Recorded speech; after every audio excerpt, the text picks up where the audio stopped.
15 ऑगस्टला सावदा येथील श्री यमुनेश्वर महादेव मंदिरामध्ये पूर्णवाद परिवारातर्फे भारतमाता वंदन कार्यक्रम पार पडला। या कार्यक्रमात कीर्ती काव्य सरिता या काव्यसंग्रहाचे सुद्धा प्रकाशन करण्यात आले। श्री सचिन सकळकळे सर व डॉक्टर कीर्ती लोखंडे हे प्रमुख पाहुणे होते, तर अपर्णा खारे यांनी कार्यक्रमाचे सूत्रसंचालन केले। श्री संजय खारे आणि सौ शीतल अकोले यांनी पाहुण्यांचे स्वागत केले। प्रत्येकाजवळ देवाने एक स्किल दिलेलं आहे, ते कोणतंही असेल, कोणतंही एखादी मुलगी वर्गामध्ये 40% मार्क बनवत असेल, 35% बनवत असेल, पण ती घरात चांगला स्वयंपाक बनवते आणि चांगले शेफ आपण आंतरराष्ट्रीय दर्जाचे शेफ पाहतो। मग आता त्यात काय विशेष गोष्ट आहे?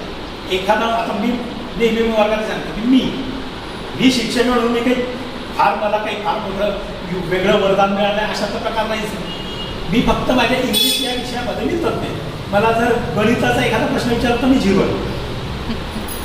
मग मी तिथे स्वतःला कमी लेखायला पाहिजे का? तर नाही, माझ्यामध्ये जे स्किल आहे त्या स्किलनुसार मी पुढे जाणार। असं प्रत्येकाने जर केलं तर कोणीच खचणार, आणि कोणीच जर खचणार नाही तर देश खरंच पुढे। आपल्या देशाला तेच पाहिजे। आणि ही मानसिकता खऱ्या अर्थाने आईवडिलांनी आत्मसात करावी। मुलीने नाही, ते तर विचार अजून तो अजाण आहे, अजून शिकताय, त्यांना अजून पुढे काय करायचं हेही माहिती नाही अजून। म्हणजे आपण कधी मी ज्या मुलामुलींमध्ये वापरतो त्या मुलामुलींना जर विचारलं तुम्ही काय ठरवलं तर तेवढं काहीच माहिती नाही। कवयित्री डॉक्टर कीर्ती लोखंडे यांच्या कीर्ती काव्य सरिता या काव्यसंग्रहाचे प्रकाशन करण्यात आले। या पुस्तकात हिंदू सण संस्कृती याविषयी पावसाच्या कविता, लहान मुलांच्या कविता, लेवा गणबोलीतील कविता अशा कविता समाविष्ट आहेत। हे पुस्तक विद्यार्थ्यांसाठी, शाळातील लायब्ररीसाठी व एकाच वेळी 5च्या वर पुस्तके घेणाऱ्यांसाठी अर्ध्या किमतीत उपलब्ध आहे। पुस्तक हवं असेल तर डॉक्टर कीर्ती लोखंडे 9145066441 या नंबरवर संपर्क साधावा। परमपूजनीय रामचंद्र महाराज पारनेरकर, परमपूजनीय वर्धिष्णू श्री विष्णू महाराज पारनेरकर आणि भारतमातेच्या चरणी मी वंदन करते। आपल्याला आयुष्यात काय हवं असतं? एवढे जीवापाड कष्ट आपण कशासाठी करतो? आपल्याला एक चांगलं आयुष्य हवं असतं आणि आपल्या संपूर्ण इच्छा पूर्ण व्हायला हव्यात। आपण आपल्या आयुष्यात सुख मिळवण्यासाठी प्रयत्न करतो। आपल्याला आयुष्यात 7 सुखांची प्राप्ती हवी असते। 7 सुखांपैकी पहिले सुख म्हणजे उत्तम आरोग्य संपन्नता। आयुष्याची रम्य सुंदर वाट हवी सुखांची बरसात। आयुष्याची रम्य सुंदर वाट हवी सुखांची बरसात। सुख मिळविण्या धावतो माणूस, करतो परिश्रम दिनरात। परिश्रम आपण सुखासाठी करतो। धन दौलत अन टुमदार घर यशाची हवी उंच भरारी। धन दौलत अन टुमदार घर यशाची हवी उंच भरारी। चांगले मित्र सुंदर नाती जोडीदाराची साथ प्यारी। चांगला जोडीदारसुद्धा आपल्याला हवा असतो। प्रतिष्ठा हवी, कीर्ती हवी, धनसंपत्ती, मोहमाया, पण या साऱ्या सुखांमध्ये पहिलं सुख निरोगी काया। शरीर जर चांगलं असेल तरच आपल्याला सर्व सुखांचा उपयोग होतो। निरोगी तन निरोगी मन हीच खरी धन दौलत। आरोग्याची साथ नसेल तर नातीधनाची शून्य किंमत। आपले शरीर पंचतत्वांनी बनलेलं आहे। पंचतत्व म्हणजे आकाश, वायू, अग्नी, जल आणि पृथ्वी यांचे संतुलन जर आपण राखले तर आपलं शरीर नक्कीच चांगलं राहील। आकाश, वायू, अग्नी, जल, पृथ्वी पंचतत्वाची माया यांचा समतोल राखला तर निरोगी राहील आपली काया। आकाश देते मोकळी जागा, वायू देतो प्राण, शुद्ध हवा आणि हिरवी झाडे यांचे ठेवूया जाण। आकाश आपल्याला जन्मतः मिळतं, त्यासाठी आपल्याला काहीच प्रयत्न करावे लागत नाहीत। हवा आपल्याला ऑक्सिजन देते, ऑक्सिजनशिवाय आपण 1 मिनिटसुद्धा जगू शकत नाही। ऑक्सिजन योग्य ठेवण्यासाठी हवा स्वच्छ ठेवली पाहिजे, प्रदूषण करायला नको। धूळ, प्रदूषण यापासून आपण लांब राहिलं पाहिजे।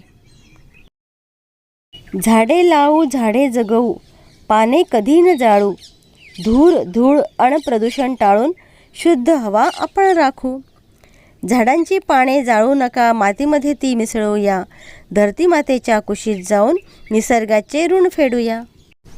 झाडांची पाने आपण सहसा जाळून टाकतो, त्याचा धूर वर जातो, वर म्हणजे आकाशात जातो. तर आपण काय केलं पाहिजे, झाडांची पाने न जाळता जमिनीत पुरायला हवी. यामुळे जमिनीला कार्बन मिळेल व जमीन जास्त सुपीक होईल, बॅक्टेरियांची वाढ होईल व माती जिवंत होईल.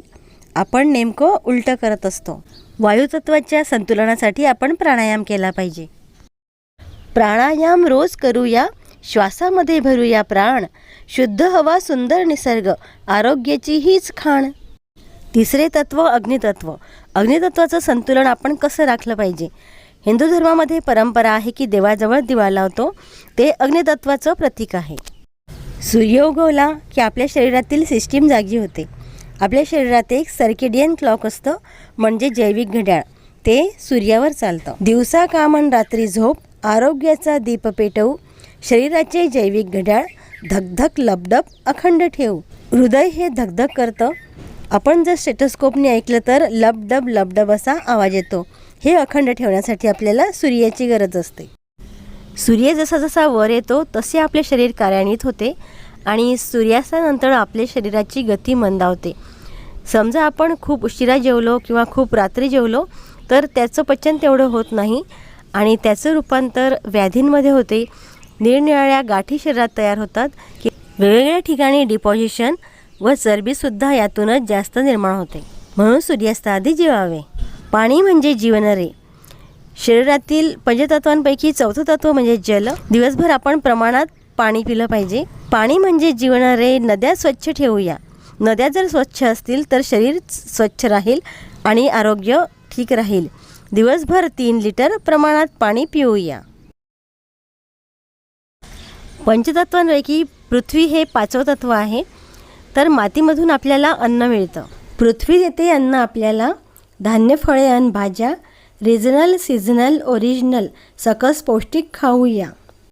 वरण भातन भाजी पोळी घरचे जेवण जेवूया. फळे भाज्या कडधान्यांनी ताट फुले सजवूया. निसर्गाने जे दिले सुंदर त्याला द्यावे ताटास्थान. घरच्या पौष्टिक अन्नामध्ये दडले आरोग्याचे भान. पिझ्झा बर्गर चिप्स मिठाई आईस्क्रीम कोल्ड्रिंक्स करू बॅन. घरच्या पौष्टिक अन्नालाच देऊ पहिला वहिला मान. नाश्त्यासाठी फळे फक्त, जेवणाआधी कोशिंबीर, या नियमानेच होते निरोगी सुदृढ मजबूत शरीर.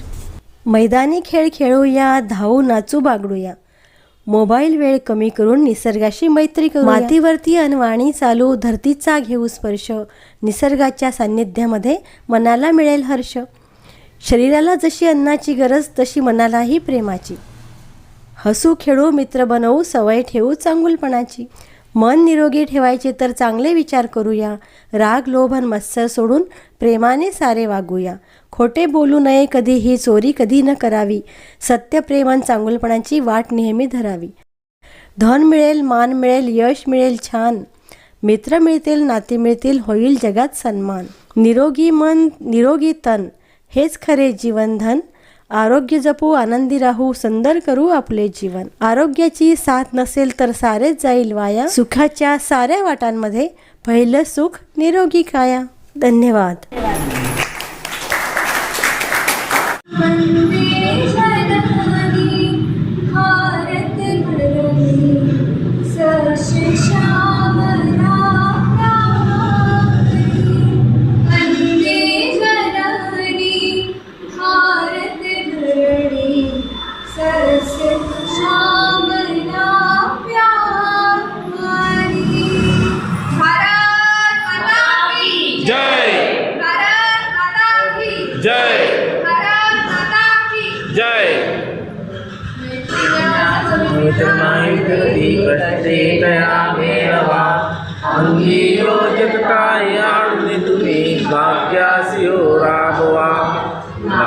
विस्तृत लोक संप्रस्तुती नेत ज्याची असे द्यावा लोकमतासी आदर पाण्यामध्ये मी नसे. कालज्ञान यथार्थ जाणून उपासना आहे हीच षडंग युक्त सकला भाग्यप्रदा साधना. ज्यांनी जीवन ही कला म्हणून विश्वात उद्घोषिली त्या श्री सद्गुरु रामचंद्र प्रभूंची लाभो कृपा सावली.